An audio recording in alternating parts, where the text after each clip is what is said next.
और बड़ी खबर आ रही है, दिल्ली दंगों के आरोपी के भाई को राहत दी है। आरोपी ताहिर के भाई को कोर्ट से राहत मिली है और कोर्ट ने आरोप तय करने से मना किया है। भाई को राहत मिली है, सबूतों के अभाव में आरोप तय नहीं किए गए।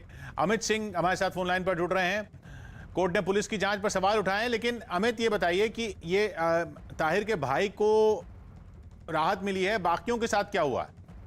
देखिए किशोर, जो मुख्य आरोपी ताहिर हुसैन है, दिल्ली हिंसा मामले के आरोपी, उनके भाई शाह आलम के साथ साथ दो अन्य आरोपी को भी राहत मिली है इस पूरे मामले में।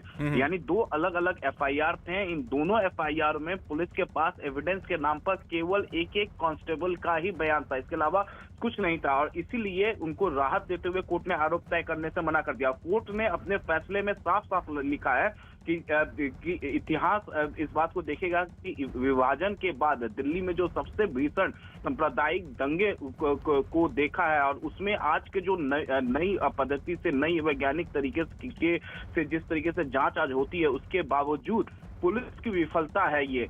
तो इस तरीके की टिप्पणी कोर्ट ने की है, और जाहिर तौर पे दिल्ली पुलिस के लिए एक बहुत बड़ा झटका है। और जिसे दिल्ली पुलिस बार बार बताती रही है इस कोर्ट में कि दिल्ली हिंसा मामले के मुख्य आरोपी ताहिर हुसैन है, तो उनके भाई शाह आलम को राहत दी गई है। जी।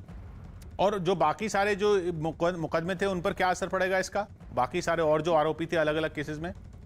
जी, उन सभी केसेस में ट्रायल चल रहा है, और इन सभी केसेस में हाई कोर्ट ने अब दिल्ली पुलिस से मांगा है कि आप इन केसेस में किस तरीके का एविडेंस कोर्ट के सामने पेश कर रहे हैं, किस तरीके, किन किन स्टेज में अभी तक ये जांच आपकी पहुंची है। इन सभी केसों में हाई कोर्ट में दिल्ली पुलिस को दायर करना है, और सभी केसों में देखिए एक के बाद एक जिस तरीके से एफआईआर दर्ज की गई थी, कहीं ना कहीं सभी एफआईआर एक के बाद एक दूसरे पर निर्भर करती थी, एविडेंस निर्भर कर। तो जाहिर तौर पर जब इन दो मामलों में राहत दी गई है, तो जो ताहिर हुसैन के वकील होंगे या दूसरे आरोपियों के वकील होंगे, ये इनका इस एफआईआर में जो एविडेंस नहीं पेश करेंगे, तो इसकी दलीलें भी कोर्ट में रखेंगे। देखना होगा कि कोर्ट किस तरीके से सुनता है दिल्ली पुलिस को। जी, शुक्रिया अमित आपका।